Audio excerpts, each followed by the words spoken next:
arms towards the sun. You feel the warmth of the rays, and then you know you're alive, and you don't have to be afraid of anything, 'cause you know the truth, and the truth is love, yes it is. Wasn't what they said to you, or anything that you learn from a book or from the news. It's not like that, 'cause it's a thing. It is something that you do. Doop doop doop a doo. Doop doop doop a doo. Doop doop doop a doo. Dib on baby did long. Doop doop doop a doo. Doop doop doop a doo. Doop doop doop a doo. Dib on baby did love's the highest truth. Nothing could be higher than love, my friend. Welcome to the Bassline, everyone. Sonja Feintech is a medical freedom activist. She's a political candidate in her home state of Oregon. She is here to give us some insight into the medical freedom scene in the American Northwest, here to talk with us about family farming and to tell us about her candidacy. I am very pleased on this occasion to welcome the freedom-loving Sonja Feintech to the Bassline. How are you today, Sonja? How is the weather in the northwestern region of the U.S. this morning? Hey, thanks so much for having me on. And the weather's actually wonderful for September. Last September, it started raining on the 1st of September, and it didn't stop for like 6 months. So I'm very happy with the weather right now. Oh, that's sweet. Yeah, it's pretty nice over here, too, I have to say. And we just had a perfectly beautiful day for a medical freedom event that took place on 125th Street and Adam Clayton Powell, right outside of the Adam Clayton Powell building. I guess it was symbolic because I think the Department of Health is there or something like that. And I have to say to everyone here, everyone in earshot range of this program, I am just riding on high right now because I got to meet two guests of this program. I got to meet the Honorable Dr. James Thorpe, who I've had the honor of interviewing, and also Albert Benavides, who is the founder of VersAware.com. So it was really great to meet both of those gentlemen. They were phenomenal in their words that they delivered outside of the assembly building. And it was just great to meet so many medical freedom activists out there on the streets, to see people responding to the discussion, to see people stop and listen for a while. And it's something that I think a lot of people are concerned about and have no vehicle to discuss this. It's sort of the thing we're not supposed to talk about. And I'm realizing that's the new theme for me. I've been doing this program for over a year now, and I'm fully committed to my medical freedom journalism, but I'm at the point now that I'm really ready to transcend the echo chamber. I don't just want to talk with my buddies who already agree with me about what's going on. I want to figure out new ways of engaging people in these discussions. I've even had the opportunity to engage carefully some parents at the school that my son and daughter attend, just talking friendly with fathers after school on the playground, and say, hey, you know what? I'm speaking on September 29th. Oh, what's it about? It's about our children being overly medicated, among other things.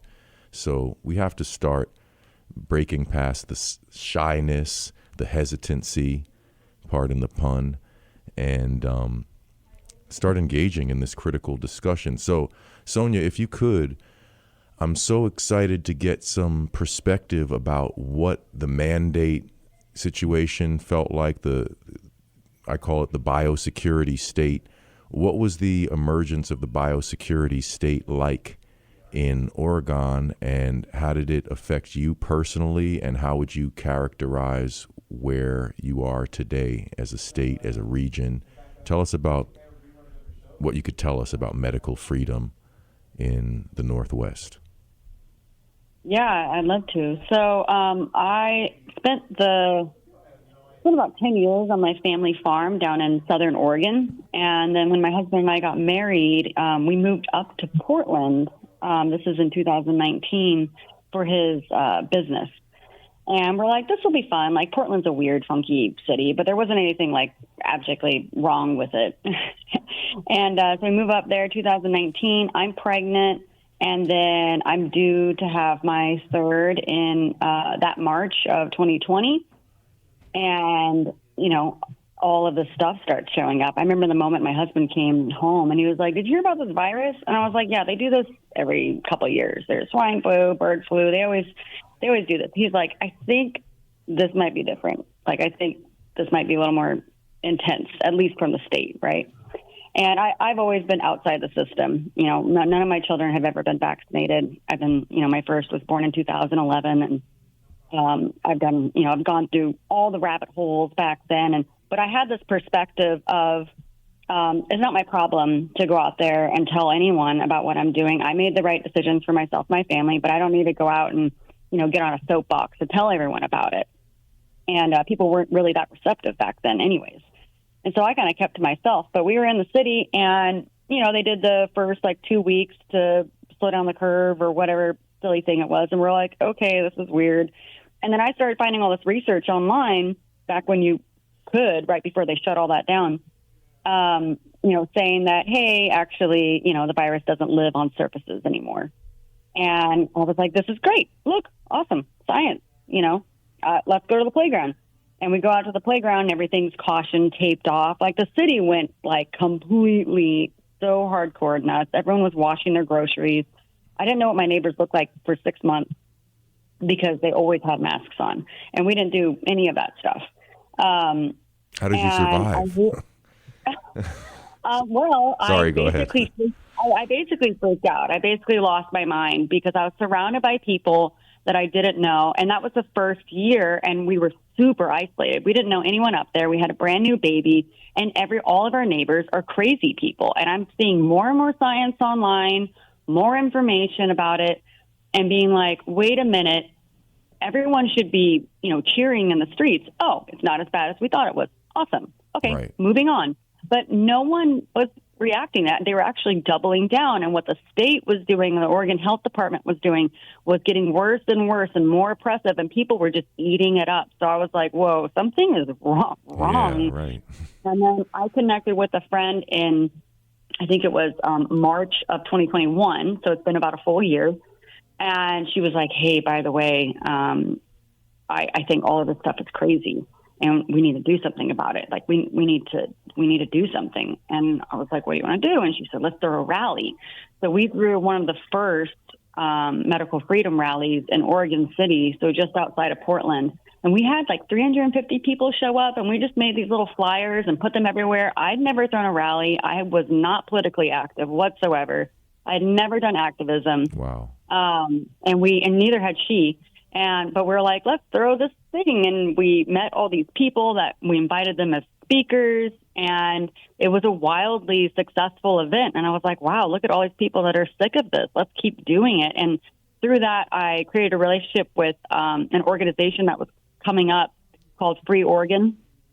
Which is very successful in the fight against medical freedom here in Oregon. I ended up becoming the political action director. I did a tour of a bunch of cities around Oregon. We did the Free Our State tour. I did that with another organization. And just bringing people together and trying to bring awareness to it and let people know that they weren't alone. And then Free Oregon ended up working with Oregonians for Medical Freedom, which had been around for a very long time here in Oregon, fighting for children's rights and the vaccine schedule. And then we also ended up partnering with Children's Health Defense. We did a really big Portland waterfront event, probably had around 1,000 people. We invited Del Bigtree. He came and spoke. And our own local hero, Dr. Paul Thomas, spoke. And so we just had a bunch of events like that. I specialized in kind of alternative styles of protests. Like, we did one outside the Oregon Nursing Board Association. We did a big flag wave and awareness event right outside there when they were kind of cracking down on the nurses in Oregon. That was right before they fired all of them. I attended hearings. I submitted testimony. But we had this amazing volunteer base. There was so much momentum People were just so dedicated to this cause and trying to wake everyone up. We had one hearing online that had over 500 comments submitted. It was when OHA, which is an unelected group, and here in Oregon, was going to make their rules regarding the masks and the mandates permanent. And we had over 500 people submit testimony in opposition to that. And of course, they just ignored that and went forward. We brought lawsuits. We just did all the things. And so it was a really beautiful community effort. And then when all the mandates went away and the lockdown and all that stuff started to go away, I think we were entering an election year. So people got distracted by other things. And the medical freedom movement is still really strong here in Oregon. I actually just went Wednesday night to go see the new Children's Health Defense Vaxxed 3. Yeah. I think it's authorized to kill. And that was really cool. I got to see all the people that I'd worked with and done so much with in the past. It was really nice to see them again. And a lot of them are still, looking forward. Now I think they have more concentrated lobbyist efforts going on. So they're actually going to our state legislators and talking to them about what's going on, especially with the childhood vaccine schedule. And I can tell you that there's so many people I talked to that had no awareness whatsoever about vaccines in general. Yeah. Or the pharmaceutical industry. But because they pushed COVID so hard, all of a sudden these people are like, wait a minute. Have you been lying to us about this also? Yeah. Yes, they have been. And you're welcome. You're welcome into our community. Please join us. Right. We're glad you're here. So it was really cool to watch the mass awakening on that here in Oregon and the possibilities for things like that in the future. Yeah, well, that's such a great overview you provided right there. I have to say, everyone, now is not the time to lose inspiration or the time to lose momentum. I know it was tiring, everything that we were put through, but unfortunately, that was preseason baseball, basically. We need to still get out there and achieve some of these goals, because this notion that you can't participate in society, whether it be elementary school, college, because you didn't agree to an invasive medical procedure, that's ridiculous. And I'm realizing more and more that these injections that they've given to people over the years have a lot of baggage in terms of injuries that have been inflicted. One thing I've noticed, being very active on Twitter and connecting with the vaccine injured and the medical freedom community, is there are so many people, some of which are my friends now, who had lived with vaccine injuries for years, from the tetanus vaccine, from the HPV vaccine, and they had no community to speak with, to commiserate with, to strategize with. And it's almost like when the COVID event happened, there was then this avalanche of vaccine injuries, and now there's two groups that have been joined together: the previously vaccine injured from the so-called traditional vaccines, and then the people injured by the COVID injections. And this has been going on for quite some time, this notion that you can inject people with stuff and it's not going to ever harm them is just a ridiculous notion. Actually, some of you might be aware of this situation with the young woman, Alexis Lorenz, I believe is her name. But this young woman, Alexis, went into I don't even know how to describe it medically, just this incredibly gruesome and severe reaction when they gave her a huge cocktail of vaccines before another invasive medical procedure they were going to perform. So basically, they said, okay, we're going to do this procedure, but first you need to take a bunch of vaccines. And what happened? Her body just looks like she's just been bruised and brutalized from head to toe. Her skin is purple and swollen. It's absolutely horrific what happened to this young woman. And the Vaccine Safety Research Foundation has been on location there supporting her. But this is interesting timing in terms of that really noticeable case occurring right now. Of course, getting zero attention from mainstream media. And it's really disgusting, frankly, to see the number of people who have rushed in to say, well, we have no idea what's happened to this young woman, but we know it's not a result of vaccines, even though this reaction happened 10 minutes after her vaccination. So, yeah, please keep an eye on that situation, the Alexis Lorenz situation. Hashtag Alexis Lorenz. Look her up. Make people aware of it. Because people need to understand what's going on is not safe, frankly. And we had Dr. Andrew Zhivjets, a previous guest of this program, who was confirming what I thought of off the top of my head, but other people who came into my Twitter space a couple nights ago had the exact same thought, which is it really a good idea to give a vaccine to a sick person? At which point he pointed out, no, absolutely not. If someone's even slightly sick, you don't vaccinate them at that time. But the medical establishment is so into just doing this to people that they wouldn't consider, hey, well, you seem like you're in a rough situation now. Maybe let's not pile on 5 additional pathogens for your immune system to contend with right now. But it didn't occur to them to not do that. So please, Sonja, if you could, tell us about your political career. You're a candidate for Congress. Is that true? Is that campaign still underway? Where do you stand with your campaign, and what motivated you into politics, electoral politics? Yeah.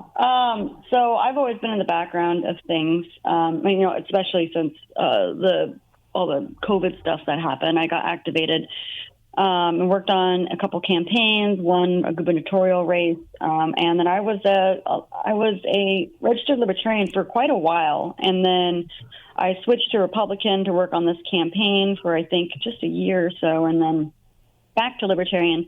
And I'm currently the Public Policy Board Secretary for Libertarian Party of Oregon.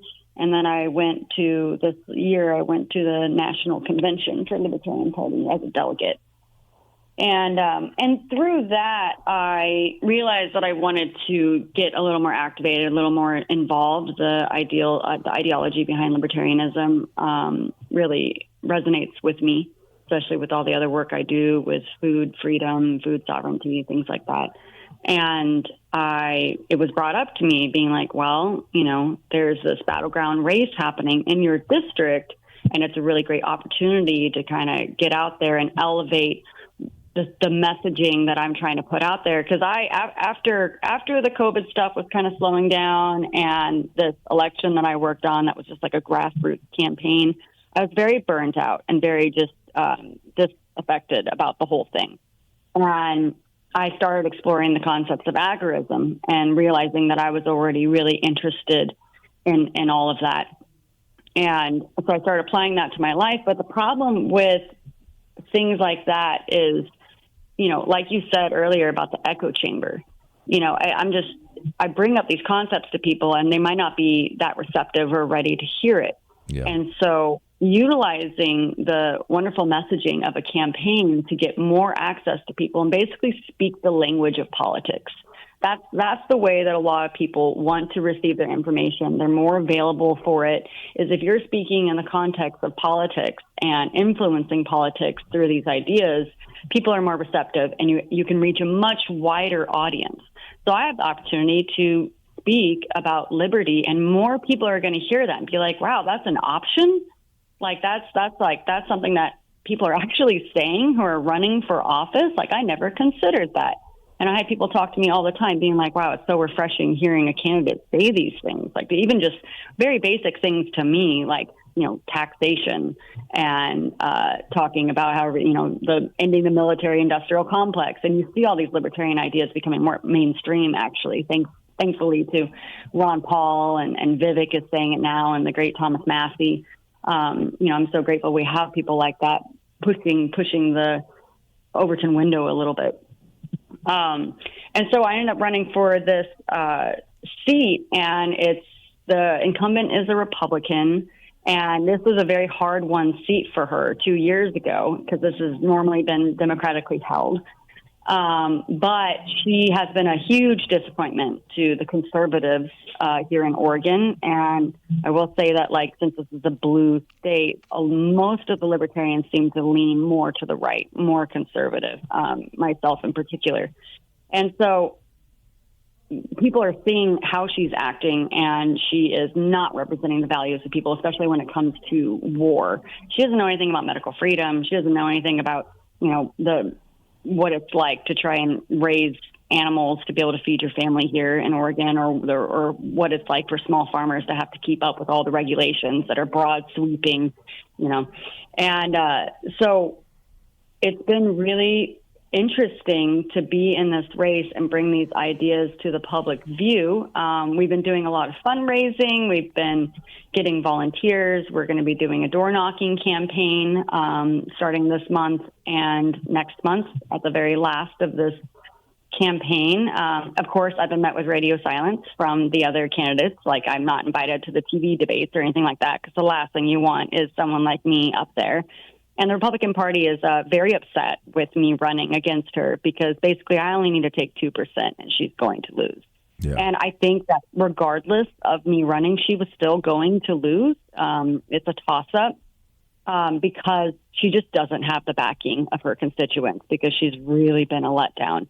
And I think that more than ever, conservatives are really starting to wake up to all the foreign aid, all of the proxy wars, and they're looking at their pocketbooks, and they're looking at their taxes that are rising, and their gas money, and their grocery bills, and they're like, I'm working really, really hard to support my family right now, and it's hard, and you guys are spending billions of dollars to other countries. How does that help me? Yeah. And they're really kind of giving a more critical eye to how money is spent, which is awesome. Yeah. So I'm really trying to highlight that. But the Republican Party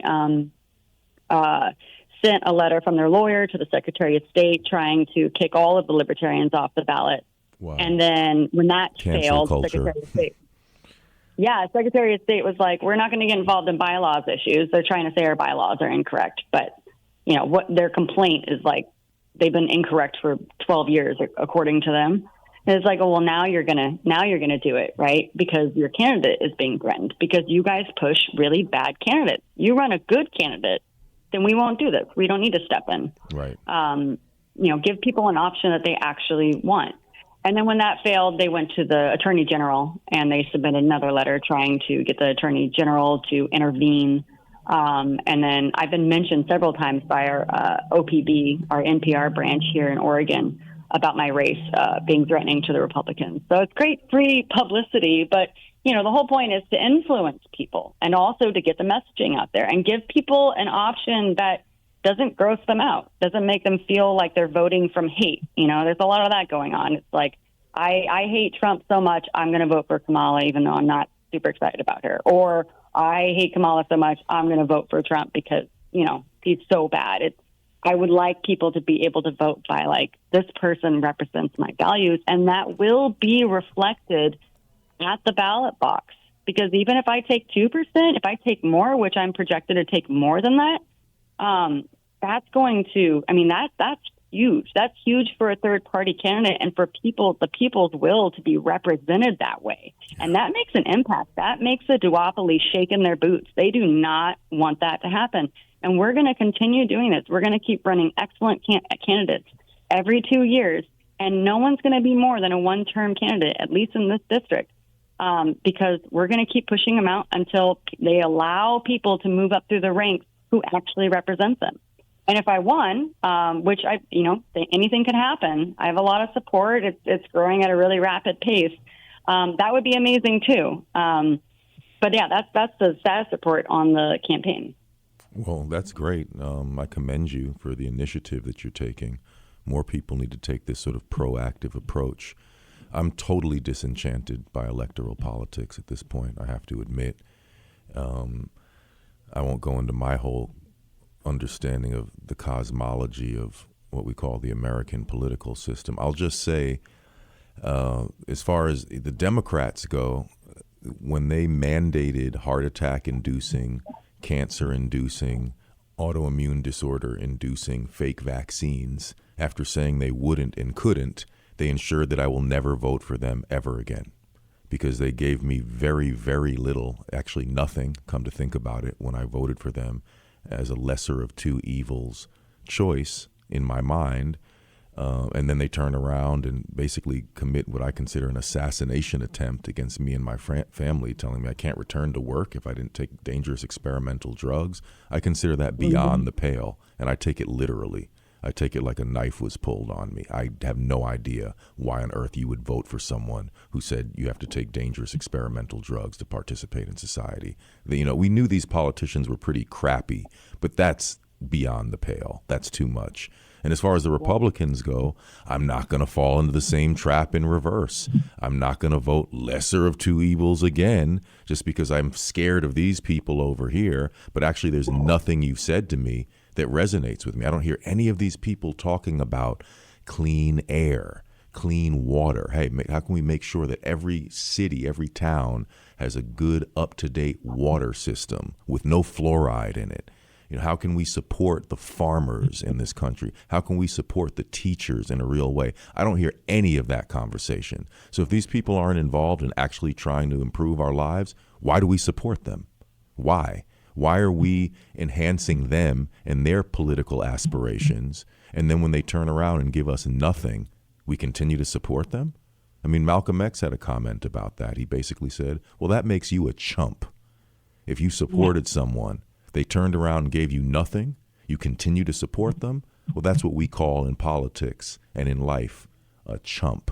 So, yeah, I'm pretty disenchanted with electoral politics, but I do appreciate people such as yourself trying to break in from another angle, trying to shake things up a little bit.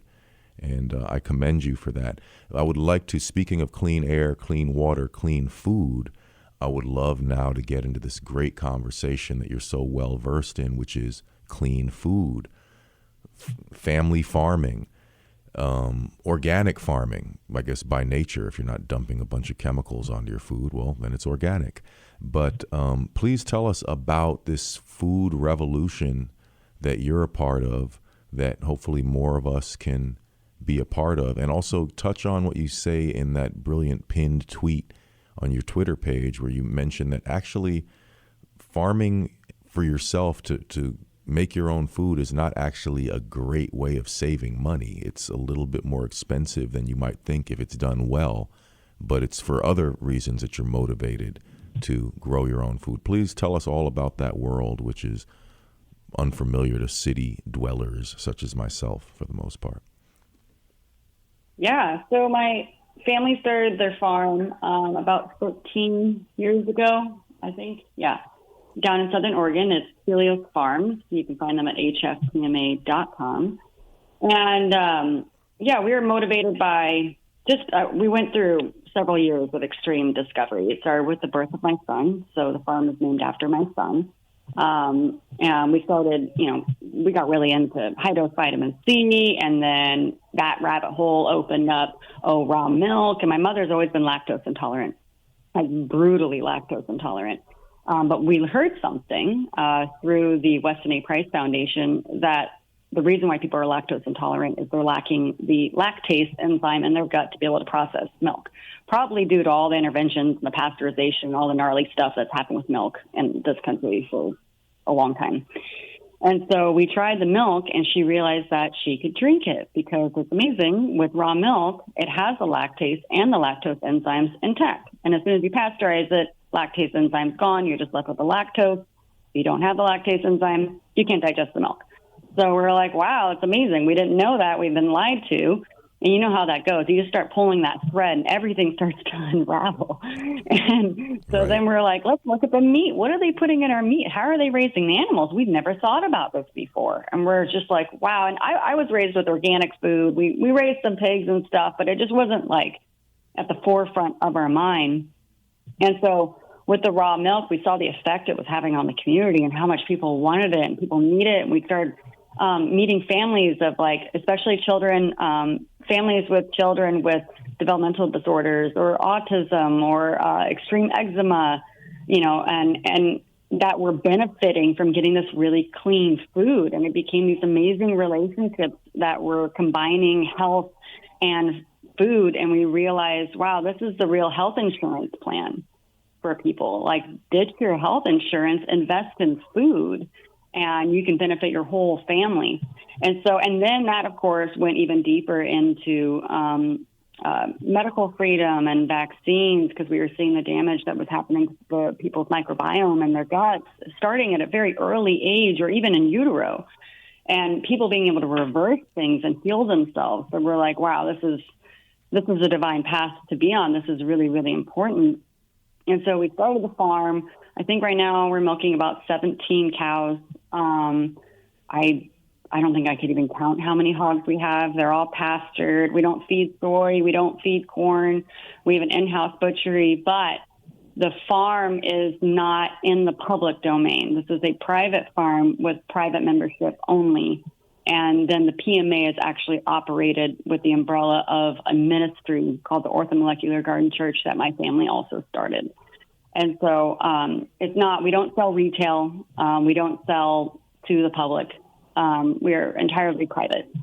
And in order to even come to the farm, you have to be a member first. So we've built this really cool community all across the state of people that want to be engaged with this food. And we hear these stories all the time about how it's benefiting them. We have our own butchery. You know, we are able to, one thing I think people are really missing is the ability to interact with the rhythm of life and actually seeing life and death and birth and being engaged with it and realizing that we are the shepherds of this earth and getting to actually participate in that is such a healing, beautiful thing.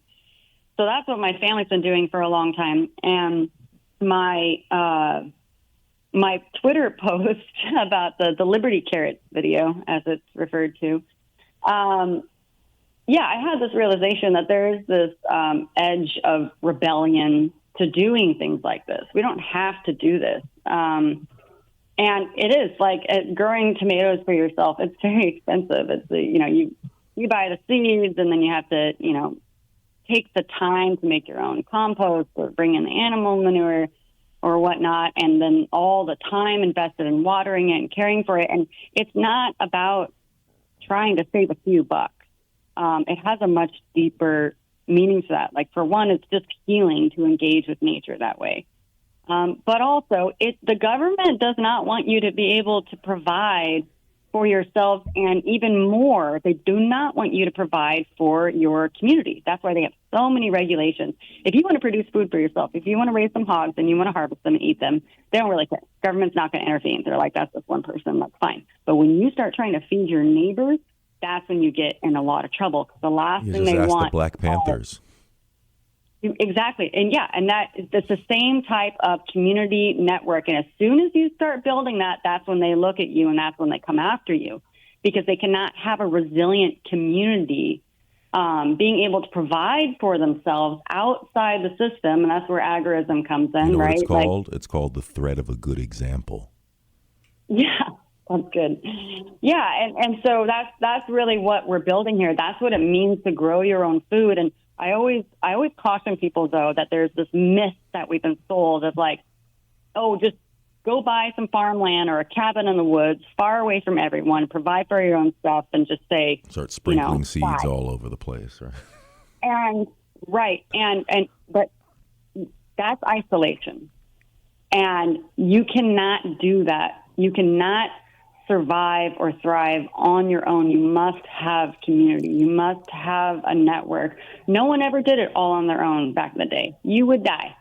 You would die if you tried to raise all your own food with just your family. I mean, maybe if you had, back in the day, like 9, 12 kids, then maybe it could work. But the way people did it is like, this neighbor over here specializes in this grain. Like, that's where we get that. And then this guy over here has the grain mill. And then this person has all the hogs. They do a really good job at it. Everyone has their own gardens, and everyone's trading and bartering and supporting each other mutually. And that's the way that it was done. And that's the most important thing that I tell people. If you want to leave the city, if you want to start your own thing, make sure that you're getting connected with everyone around you. Create those relationships. And also, if you're in the city and you want to get food and not rely on the system, don't just go to the farms and buy the food. Like, go get engaged with them. Get some skills. Like, they would probably love you to show up and help. Even if you don't have the ability to do hard labor or anything like that. Like, they probably need help with admin. They probably need help with like managerial things. Just get involved, create friendships and relationships, because that's going to last a lot longer than the system that we're in currently. Wow, so brilliant, so insightful. I'm so glad I invited you to be on this program. I have to say, every story, backstory, I should say, about every episode of the Bassline is different. And in this case, I heard Sonja in a Twitter space. I don't even remember what the topic of the space was specifically, but I was just very impressed immediately just by the tone of her voice and the conviction. And I immediately asked, would you be interested in joining me on my radio program? And she agreed, and here we are. And I'm so glad I extended the invitation, because it's just phenomenal what you're doing out there. And it's such a great example for something that could be done all around the country. Yeah. And like you said, that's a great point that you made in terms of once you start feeding other people, now you're in trouble. Now you're an enemy of the state. A lot of people don't understand. The Black Panther Party, the state did not intervene when they had their berets on, when they had their guns drawn in plain sight, saying we are prepared to practice self-defense. All that militarism was one thing. But once they introduced the breakfast program, that's when the assassination campaign against the Black Panthers was really underway, because now this is a step too far. They're addressing the ills of the community. They're showing the power of the people to take care of themselves. We can't stand for this. And that's when people were victims of extrajudicial assassination, etc. We do have a call on the line, and if you'd like to join us before the end of the program, it's 888-874-4888. Please feel free to join us. This is a live broadcast of the Bassline, episode 58. And the number to call if you want to join the conversation is 888-874-4888. Before we take our first call, I would like to, first of all, direct you guys to my latest Substack article. I'm very pleased by it, I must admit. And it goes over 8 fundamental things that were violated through the COVID regime. And one of them, number one, is, well, don't trust the government. It's a countdown. That's what the name of the article is. It's the final countdown. And it's a countdown of the fundamental things that were broken through the whole COVID agenda. They violated our right to practice religion. They violated our right to freely associate with friends and family. They violated the basic principle that haste makes waste, that when you rush things, yes, mistakes are made, and those mistakes can be harmful. They try to convince everyone, oh, no, this is a rush job, but don't worry about it. And actually, you're crazy if you express very valid concerns about the fact that everything was completely rushed and not regulated properly. They violated the basic idea of body sovereignty. And I must insist, if people think, oh, you're getting obsessed with this, Jeremiah, why do you keep talking about medical freedom? Because it's through the events of the past few years that I realized that if you don't have body sovereignty, you are not a free person. And we need to assert that. You do not have the right to force us to eat something, to watch something, to participate in something that we don't want to do, least of all an invasive medical procedure. We tell children, if something doesn't feel right, say no. If something is against your dignity, say no. But that doesn't have an expiration date. It's not just for children. Dignity is for your whole life. So for those who don't understand the significance of this medical freedom movement, please reconsider the seriousness of these matters. The right over one's own body and the decisions made related to your own body, that is the fundamental right from which all of our other rights emanate from, right? All those other things are additional apparatuses. Is that how do you say the plural of apparatus? Apparati? I don't know, apparatuses, I guess. But yeah, body sovereignty is the basic right from which your other rights emanate from. I strongly believe that. And also I want to quickly mention, I'm speaking publicly on September 29th at 1:30 p.m. Please, if you're in or around the New York City area, please show up to this event. It's of no cost. Come and meet me, shake my hand, tell me you are a listener to this program, a supporter of this program. We are going to be discussing medical freedom, and the address is 122 East 83rd Street, 1:30 p.m. please try to get there a little early, 1 or 1:15, get situated. We want to start on time. And yeah, I'm going to roll up my sleeves and address a lot of issues that day. So please join me. Please bring a friend. If you're not in New York, tell a friend in New York about the event. And please help me spread the word. It's a community effort. But before we go to our first caller, which is Noel from Brooklyn, outstanding caller, could you please tell us, Sonja, how people can keep track of your work? Tell us your Twitter handle. Tell us any website that we can be directed to, Substack, whatever you have. Please take your time and carefully mention how we can follow what you're doing and support your campaign. Even if we're in another state, we can hashtag, we can retweet your tweets, etc. Sure, yeah. So my Twitter handle is, and that's where I'm mostly on for social media. My Twitter handle is Sonja, Sonja, Agora, Adora, on X. And then my campaign website is sonjafororegon.com. You can find me there. You can offer to volunteer. Even if you're not in the state, you can volunteer. You can donate. You can subscribe to our emails so you can stay updated to what's going on with our campaign, support us that way. So there's a lot going on with that. And then my family farm is hfpma.com. They do have satellite farms. They're setting up all around the country. Say that one more time again, slowly, please. Yeah, it's hfpma.com. PMA, like positive mental attitude. Yeah, I mean, that works. I like that. It's a private membership association, and then the HF is for Helios Farms. So hfpma.com. And if you're a member, they can send you food. You can, be connected to their email list. They have events. They have an internship program. They have people come to them from all around the world. They just had an intern from Germany, someone from England. And they train people on how to be able to provide to grow your own food, start your own farm, learn how to milk cows, work in the butchery. They really want to spread this message and get people engaged with these skills that they can then pass on to other people and further generations. Excellent. Well, thank you so much for that information. Please do what you can to support this grassroots effort.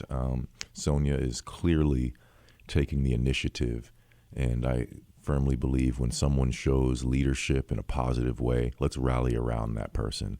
It's like on a basketball team. If someone has the hot hand, just get them the ball and make a good pass, set a good pick, and keep the momentum going. So we have some outstanding calls to join the conversation here. We have Noel from Brooklyn. Can you hear me, brother? Yes, I can, Jeremiah. Long time no speak to. Yeah. I just want to make sure because as you know, radio moves fast. That you will be speaking at 122 East 83rd Street. Is there a cross street, Jeremiah? You know what? Come to think about it, I think from my memory, I think it's just off of Lexington. Like if you take the nearest train station would be any of those trains, 4, 5, or 6 to 86th Street in Lexington. Walk down to 83rd, and I think it's just barely west of Lexington. No problem. Sonja, sorry we're getting a little localized, talk about 4, 5, and 6 train. I'm sure you don't understand. Sorry about that. But anyway, I just wanted to I wanted to say good morning to your guests and good afternoon to you, Jeremiah. Oh, right, exactly. Yes, sir. I just wanted to mention a few things I was thinking. The one, I don't know, you just mentioned 4 different, what did you just say? There were 10 different things about, for one, you said about don't trust the government. Remember? Well, it was a countdown of 8, and I kind of scrambled them around. They weren't really in order. Okay, well, if you do not have that, one of them is one of the most important because when I was in the military, I was a medical person, and I used to give shots. And before I gave shots, I had to do something called, yes, as Malcolm X would say, hello, friends and enemies, you have to give informed consent. Right, exactly. Right? I have to tell you, Jeremiah, or Sonja, before I give this IM injection, meaning intramuscular, before I give that, I have to inform you of what the side effects are, and I have to give you a pamphlet. Deny that. Right. Deny it, enemies. Deny that, what I'm just saying. That's what you have to do, was not done with the COVID-19 shot. Great point. Outstanding point. Yeah, I'm probably going to have to make a volume 2 at some point. So. Okay, all right. Now, Robert Francis Kennedy, who's running for office right now with Donald Trump, why would, if we allegedly live in a democracy, why would Joe Biden, who's not all there himself, why would he say he doesn't want him part of the debate? What are you afraid of? The truth is the answer. Yeah, would you guys agree with that? Yeah, I mean, what some people call the duopoly, I call it one party pretending to be two. Exactly. That's the framework from which I'm operating. I just wanted to go through a few other people who pushed the vaccine. Locally, Mayor Eric Adams. Yeah, what a punk. He just got over, and you can confirm this. Did he not just got over COVID? Oh, I didn't know that. But yeah, they keep he announcing just got it. over COVID. So that's a question I have for them, which they don't want to address any of these things publicly. It's like, okay, Mr. Mayor, you have zero medical training, zero medical credentials, and you took it upon yourself to be the medicator mayor, just like Biden decided he was medicator in chief. Really? You don't have a medical background? Why are you making prescriptions for the country? I can't have that private conversation privately with my doctor. The president is commanding me to take medication and saying he's growing impatient with the unvaccinated. But now here it is. You've had COVID multiple times, and I'm as fit as a fiddle, my man. And I'm as fit as a fiddle. So where do I get to address you publicly, and which is on the 23rd? How do I address you publicly and say, hey, I'm fine, and I'm glad I didn't take your medical advice? And what the hell were you doing making a medical prescription for me when you can't even fix a pothole or run a subway system on time? Thank you. People who have failed in all of the basic arenas of what they're supposed to be handling, and then they want to take on a huge undertaking of now medicating me? No, thank you, sir. No, thank you. Right. And also, I understand that Joy Reid, you know her from MSNBC, right, Sonja? Sonja, are you familiar with her? Joy Ann Reid. She's total. Yeah. But I'm saying that what they did was, again, just like what Jeremiah said, no medical background. She was in Harlem, New York, edging on people to come get the shot. Well, what background do you have? And let us also talk about, what does MS stand for? Well, it used to be owned by Bill Gates, right? That was Bill Gates' puppy. Yeah. Mm-hmm.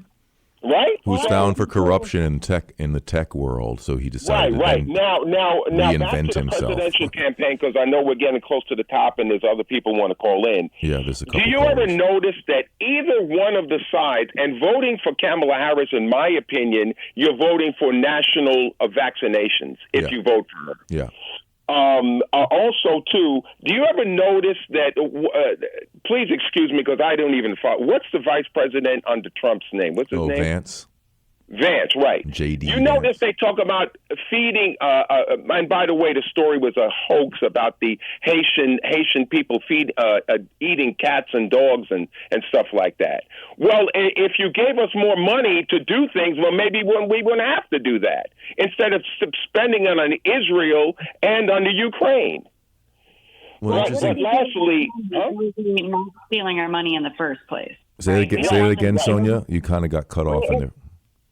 It wouldn't be giving us money, right? It would be not stealing our money from us in the first place and then giving it back. Right. Being like, here's a gift, here's the bottle. You are correct. You ever notice that none of these politicians who I am disgraced of because of formerly wearing a uniform, and that is, if you notice, both presidential candidates were military people. Wow. Well, for both of them, how come we never talk about real issues instead of eating cats and dogs? Yeah. Like What about getting rid of the Federal Reserve? How about I saw people sleeping underneath bridges. How about getting them help? Hey, look, talk about sleeping under bridges. This is the reality of New York City. Is I wake up in the morning to take my 2 innocent children to school. There's a guy laid out on the streets on a little cardboard, type of bed right in front. This is what my kids see top of the morning on their way to school, not down the block, right at the base of your steps. We're pretty much stepping over a homeless guy. And I don't have any disdain for him. I don't know what his life circumstances are, but this is happening all over. And my neighbor said, "Yup." She just looked at me, said, "This is just getting worse and worse." And that's that's life in the neighborhood at this point. Right. I have one last quick story. Really quick, because we got a couple people holding. Yeah. Well, to make a long story short, I was, where Roosevelt Hospital is on 58th Street, and you know where that is. Well, I remember walking up the block, and people were fighting over to sleep, who could sleep, homeless, sleeping over a vent from the laundry room. Wow, see? That's prime real estate in New York at this point. Eric Adams. Eric Adams, who doesn't live in New York City, by the way. He lives in, suburban New Jersey. Oh, I didn't know that. Yeah, okay. Yeah, but Noel, it was great. I'm looking forward to seeing you, my brother. Thank you so much for calling. We have a couple minutes, so I'd love to hear from Frank, and if we can, Peter in New York. So, Frank, please try to save a little time for Peter if you could. Okay. You hear me okay? Yep, go ahead. Okay, good. Yeah, I have two things talking about being able to provide some food for yourself with gardening. And I have a technique that I've learned about called straw bale gardening, where you actually grow your vegetables in a bale of straw. Wow! And you don't take it apart, and it's not hay; it's straw. And I have one on the back deck of my house, and I've got tomato plants. I got a cantaloupe growing, and it basicly you can set it up anywhere you have a little bit of spot. You can put it on a so there's a book out, but the guy that developed this is called Joel Karsten, Karsten, and you'll find quite a few. And what was the name of the gardening technique again? Straw bale gardens. Straw bale gardens. Just like bale of straw. Wow, that's brilliant. I've done that before. It's really effective. It's really smart. It keeps the heat in. Just put a little bit of dirt in there. You plant your plants. They have the nutrients. It's a really fun way to do it. Wow, that's brilliant. Well, I throw all my kitchen waste, the right good stuff, on that bale all winter long, and all the fruit all the vegetables I got growing there are all volunteer vegetables. I didn't put one seed in there to grow. So all of the stuff is volunteer, okay? Wow. One second thing that's really quick, and talking about community efforts, I'm involved in a movement called the Repair Cafe. And it's something that started in Amsterdam in 2009 by a woman that was tired of seeing everything being thrown out. So she says, why don't we fix this stuff? So she got together with some talented people on a Saturday morning for 4 hours. They ask people to bring their broken stuff in, and they help them fix it. Oh, that's brilliant. I love that. Okay, right now in the Hudson Valley this weekend, on Saturday, in Hyde Park, New York, Middletown, New Paltz, Warwick, and Wansdyck, there's going to be a repair cafe for 4 hours in all of those locations. Oh, wow. And if anyone's interested, we have a website called Repair Cafe HV, repaircafehv.org, and we have a schedule of where the repair cafes are. Excellent. We have 60 locations here in the Hudson Valley where we do this. Okay, thank you, Frank. Could I cut you off to let Peter get in for 1 minute? But I really appreciate all that info you just dropped on us. I love that. I think that's very cool. Yeah, thank you so much, Frank, and please come on the 29th if you can make it by some chance. Is Peter on the line? Yes. Hi, how you doing? Hey, how are you, Peter? We only have 1 minute. Good. I'm really sorry about that. That's okay. I'll make it real quick. I was going back to what you said about, the lesser of two evils. I agree with you. I wish we had better candidates.